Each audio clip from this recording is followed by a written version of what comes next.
Halo, Assalamualaikum. Nama aku Syifa. Gimana kabarnya nih? Semoga tetap sehat di kondisi sekarang ya. Beberapa hari yang lalu, aku baru jajan stationery. Ini nggak sebanyak seperti waktu aku jajan di Shopee sih, tapi aku nemu barang-barang menarik yang mau aku tunjukin di video ini. Nah, barang yang pertama, aku beli kertas binder yang motifnya grid. Harganya satu pak ini 17.800 yang isinya 60 lembar. Yang kedua, aku beli 3 buah set sticky note. Harganya cukup murah sih. Satu set ini kita bisa dapat dengan harga 14.800. Dan satu set ini sudah ada 60 lembar sticky note. Ketiga, aku beli stiker yang di package dalam bentuk buku. Ini stiker yang udah aku cari cukup lama dan ternyata ada yang jual dalam bentuk buku gini di Indonesia. Harganya satu buku ini adalah 42.100.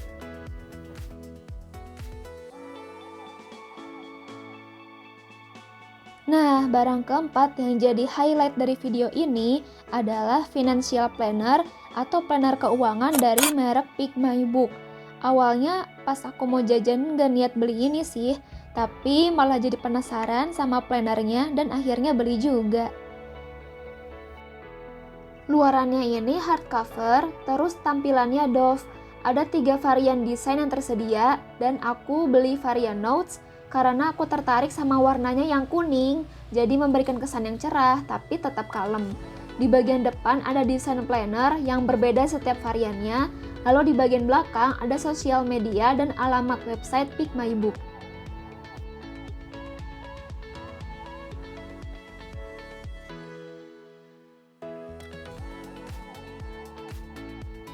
Oke, kita mulai bahas isinya ya. Di bagian pertama, kita punya tabel untuk mencatat pemasukan dan pengeluaran. Ada 4 kolom untuk nomor, tanggal, jenis barang, dan jumlahnya. Part ini terdiri dari 96 halaman. Di bagian kedua, ada halaman untuk mencatat tagihan dan subscription kamu. Jadi, halaman ini bisa kamu catat untuk tagihan listrik, kosan, BPJS, atau subscription seperti Netflix, Spotify, dan lain-lain.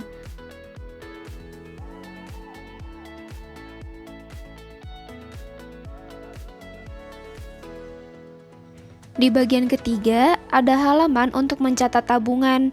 Sama dengan yang sebelumnya, ini juga punya 16 halaman. Di bagian keempat, ada halaman wishlist. Bagian ini adalah salah satu yang aku suka di planner ini. Karena wishlist ini punya kolom penanda yang bisa membedakan mana barang yang kita butuhkan dan yang kita inginkan. Jadi kita bisa lihat barang-barang yang harus diprioritaskan terlebih dahulu untuk dibeli. Dan setelah dibeli, tinggal tandai deh kolom buy it. Di bagian kelima, ada halaman untuk afirmasi keuangan. Jadi buat yang belum ngerti, afirmasi itu adalah kalimat-kalimat positif yang ditujukan buat diri sendiri. Jadi di sini kamu bisa menuliskan kalimat-kalimat motivasi untuk manajemen keuangan. Desainnya sederhana, tapi tetap lucu. Jadi tetap memberikan kebebasan untuk kamu yang ingin menghias halaman ini. Di bagian keenam dan yang terakhir, ada tempat untuk memo. Nah, di sini nih sebenarnya terserah kalian mau diisi apapun. Part ini terdiri dari 8 halaman.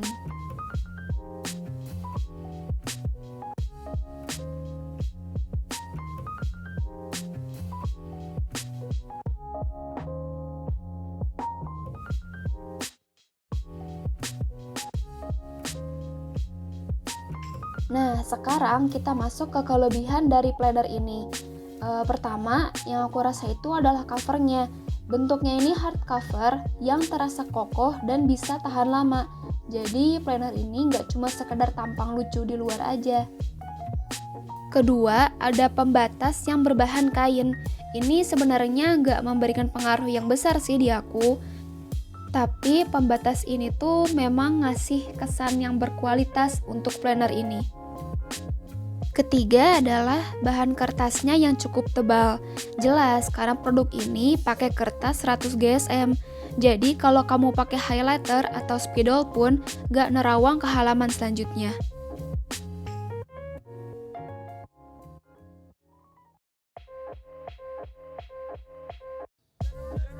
Yang keempat, desainnya yang sederhana. Dia ini full color tapi nggak norak. Warna yang dipakai di produk ini itu warna-warna yang kalem, jadi nggak begitu ngejreng, nggak begitu galak. Dan kalau kamu mau tambah dekorasi lain pun nggak masalah.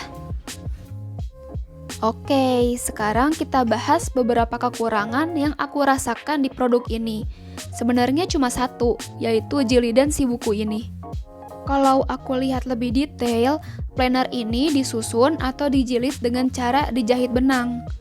Jadi seharusnya buku ini bisa dibuka rata, tapi kayaknya ini juga dikombinasiin dengan perfect binding atau jilidan yang pakai perekat biar tahan lama. Jadi ya kalau kita buka bukunya dia nggak akan terbuka rata, jadi harus kita tahan kalau mau nulis.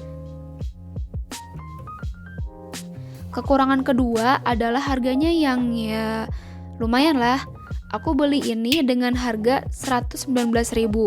Menurutku harga ini masih worth it sih, tapi bagi yang orang-orang yang lebih mementingkan fungsi daripada estetika, harga segini agak mahal. Ya itu sih gimana preferensi masing-masing aja ya.